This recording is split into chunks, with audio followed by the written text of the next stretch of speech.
Yo, what's up guys, welcome back to another video. This is a reaction to 7 house styles I only saw after moving to America. Now, I do a lot of US house reactions. I find them quite interesting, to be fair. These house styles, I mean, would I have seen them or not? I don't think so, but maybe I would have seen some. But yeah, this is just a video focused on that. I've been enjoying doing the house reactions recently and I'm here for more.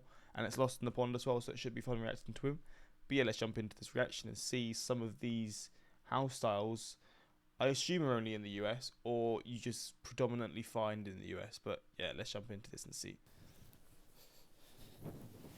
Hello. 2 years ago this week, I did something that I never imagined growing up in Britain. I bought my first American house. And it got me thinking about an undeniable fact. American houses are not just larger than British ones. They're a completely different style. From giant mansions to these perfectly symmetrical suburban clones that make me wonder if See, this looks mad. This looks too perfect to be true. Where is this? This looks mental. Is this real? I don't think it is real. I don't know. Actually, no, I mean, it is. I've pissed people off before by saying, is this real? But this looks so perfect, but it's creepy. If I'm living in the Truman Show, it's been an architectural tour for the ages. And speaking of the Truman Show, if you're subscribed to my entire life, thank you. If not, do that now. But what exactly makes these homes so uniquely American? Well, to answer that, let me tell you all about 7 American housing styles that I only encountered after moving to the United States. And trust me, number 7 will blow your mind in half.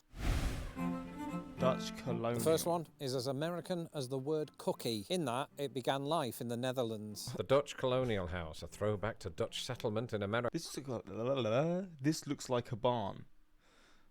This looks like a house that used to be a barn and was converted. It's like that sort of shape. Is a design that screams, we know how to farm, and we'll do it with a hat on. I'll be honest, I actually did know America had houses like this, but only because my family had a VHS of the Amityville horror. This incredible roofline really... This looks like it's from like Haunted House, isn't it? Like I think a childhood film called Haunted House, or like it's from like American Horror Story. This looks creepy as hell. What the hell? It tells you that Dutch settlers had extraordinary craftsmanship, and that they took the term barnhouse a bit too literally. Coming from Britain, where we've mastered the art of squeezing entire families into a space the size of an American walk-in closet, this was a revelation. Because Dutch colonials are quite roomy and quite nice. Plenty of character. Just ask the look. During the winter and like especially at Christmas time, I can imagine this could be a very cozy place to be. Family. And then you've got the shutters, which are purely decorative, of course. I don't think I've ever seen Americans close them. It's like 17th century colonists only put them there to generate Instagram clicks. But the charm is undeniable. A little weird. Bro, this is creepy as fuck. Is this AI? This is AI generated, isn't it? Bro, is this like a smiley face on top? This is like a nun. What's going on? It's like a Christmas house with a creepy ass, like, I don't know, paranormal, like a ghost or something at the top window. It's a little wonderful, but very, very American and Dutch.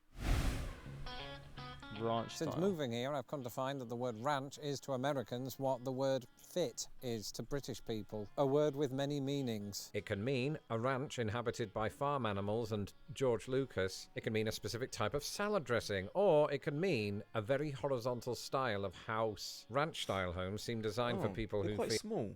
Wait, are they like bungalows?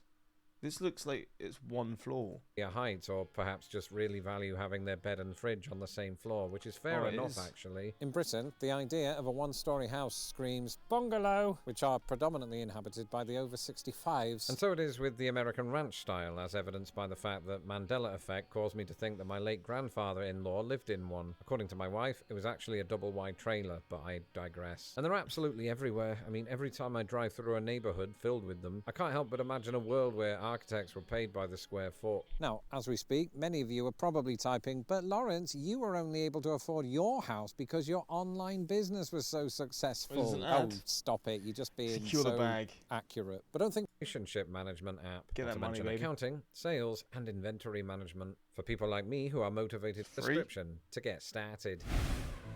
There you go. And yes, America has bungalows too. And the style with which I'm most familiar is the craftsman bungalow. At first glance, I thought somebody had misplaced a movie set in a very... Are these all AI homes? I think they might be. Because they all look too perfect to be true. Like, they're so like so perfect. Serious neighbourhood. But no, this wasn't a lucky one-off, it's a thing. Craftsmen are everywhere in Chicago, and what they lack in size, they make up for in other things, which I personally find very relatable. These houses are like that overachieving kid in school who reminds the teacher about homework. Excuse me, miss, I have exposed rafters. What the fuck is this?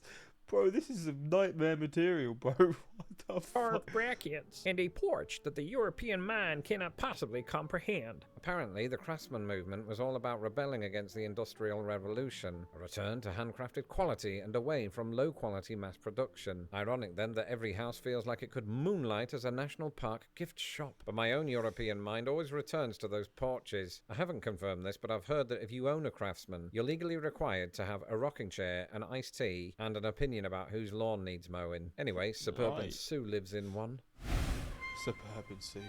One big Cape Cod surprise was style. discovering that America has housing styles that were inspired by English architecture. Perhaps the most obvious example I can think of. Damn, this is a small house. I mean, it's beautiful. It looks very, very nice, but it's very small, which makes sense because it's British. So there you go. Is the Cape Cod style. English settlers brought it to Massachusetts in the late 17th century, but realised that, like me, it wasn't compatible with North American winters, so they adapted it. The roof was given a steeper pitch so that the snow could easily be transferred from the roof above to the ground below, possibly taking out a tax collector or two. Historically Clever. tied to Massachusetts, Cape Cods are quaint, snug, and with more charm than a teapot collection on a vintage laced doily. They also have this delightful habit of looking like they've been designed specifically for an autumn photo shoot. Crisp leaves, a wreath on the door, and maybe a pumpkin on the stoop. But run a Google search for the interior and it becomes clear that the designers were going for that light and airy look, which I'm sure was a welcome respite from, typhoid. Colonial People Revival. who don't know any better say America is a young country with no history. But it has enough history to have old house styles that were based on even older house styles that were based on even older house styles from England. Enter the Colonial Revival, a style that feels like it was only created so that it could be the backdrop in a It's Revolutionary War reenactment. You know the type: symmetrical facade, centered front door, neatly aligned windows. Die-hard fans of Lost in the Pond might remember seeing an example in my Thanksgiving video, Steve Martin's house in Planes, Trains and Automobiles. But when I think of these houses, I always picture the columns. Before I moved here, I thought America just reserved columns for the White House. But they they're do everywhere. make the house stand up. They make the house sort of seem more. Is upper class the right word? Just makes it seem a bit more like. Just makes it stand out, I guess. It's as if early Americans didn't yet have any culture of their own, so they imported Damn. architectural elements from the Greeks to create a sense of grandeur, opulence and power. Actually, that's exactly what happened. As for the interior, it's also about recreating the past, with cozy fireplaces and walls practically begging for a creepy bust of George Washington. Over the 16 years that I've lived here, I've often imagined that if I ever became a super wealthy YouTube sensation, I could see myself living in one of these. So keep binge watching. Fair. Spanish Revival. Of course, it wasn't just Northern Europe that made its mark on the American neighborhood. Whenever I end up in California, it's like I'm visiting Spain all over again, but with worse traffic. This is in no small part because of Spanish Colonial Revival houses. If you've never seen them, how best to describe? Imagine if your house decided it was auditioning to be the backdrop of a romantic... Is this? This is AI again. AI is mad. I've never really used it, but I'm looking at this and it's like. But it looks a bit Play-Doh-y, which is probably what that gives it away. But other than that, it's mad how it can just generate these images that look so, like, just like this. I mean, it's just made up from nothing, hasn't it? This is like, I can imagine like, this is like a sort of a setting for like, I don't know, some sort of cartoon. telenovela. That's basically the vibe. Now, as a Brit, I find these homes utterly fascinating because in Britain, if you plastered the outside of your house But in warm this- stucco and This paid... is mad. Bloody hell. I mean, this would be pretty cool, to be fair. If this was in the middle of the UK, just in the middle of like a typical British street, it would stand out. It'd be pretty cool, but it also would be like sticking out like a sore thumb. Like I said, standing out. Because like in this sort of weather with this sort of tropical looking house, it wouldn't fit. Would be cool though. your roof in red terracotta tile, AI is people would mad. assume it's either a very Look at niche theme this. park or a pop-up tapas bar. But Spanish Revival is all about arches, intricate ironwork, and those fabulous courtyards where I assume America... Oh my god, this is so creepy. Why can AI do all this stuff but then it can't do faces? Look at her face. What the fuck, bro? That is some nightmare material. Look at his face. He looks like like a horror movie character. What the fuck? That is so weird. But then the house is like perfect. Can sip sangria while a guitarist strums in the background. I knew at the start of this video there was AI, although I don't know if that actual image, the first one, was AI. I knew it. I predicted the future. But this is so creepy. Oh, what even is the point of stereotypes? To that end, I often imagine that living in one would always feel like a never-ending holiday. But that's probably because I only ever see Spanish architecture when I'm on holiday. Anyway, I think they're absolutely charming. Sort of the exact opposite of these. Pretty cool. McMansions. Over the years, I've come Wait, to what the fuck? realise that American excess is often weirdly tied to names that sound Scottish. McDonald's, the MacBook Pro, and yes, McMansions. If you're not familiar with this architectural madness, imagine a house that looks like it was designed by Bloody someone hell. who couldn't decide between a Tuscan villa, a Gothic castle, and a standard hotel lobby. In Britain, homes tend to be, shall we say, more reserved. You've got your brick semi-detached houses, your quaint terraces, and even the occasional mansion. But nowhere in Britain would you find this. I say that as somebody who lives down the street from several McMansions and who once spent a weekend in one. It was about 4 British homes in one. I mean, just walking from the ground floor toilet to the linen closet, I was sweating buckets. So it was a good job that I was heading to the linen closet. But don't be fooled, it's not just the space that's bewildering. It's the sheer amount of completely unnecessary features. A foyer so big you could land a helicopter in it, but Bloody somehow hell. no storage for actual shoes or coats. A room labelled the sitting room that no one has. Mate, I would love like a living room or sitting room with like this sort of thing. I would love to have like a house where you'd have like a balcony looking over the house. That's just different level money. But look at this place, bloody hell. Ever, in fact, sat in. I'll be real though. You've got a room like this. I guess this isn't the actual living room, is it? I was gonna say this is quite a small TV for a house like this, but I assume they've probably got a cinema room. Let's be real.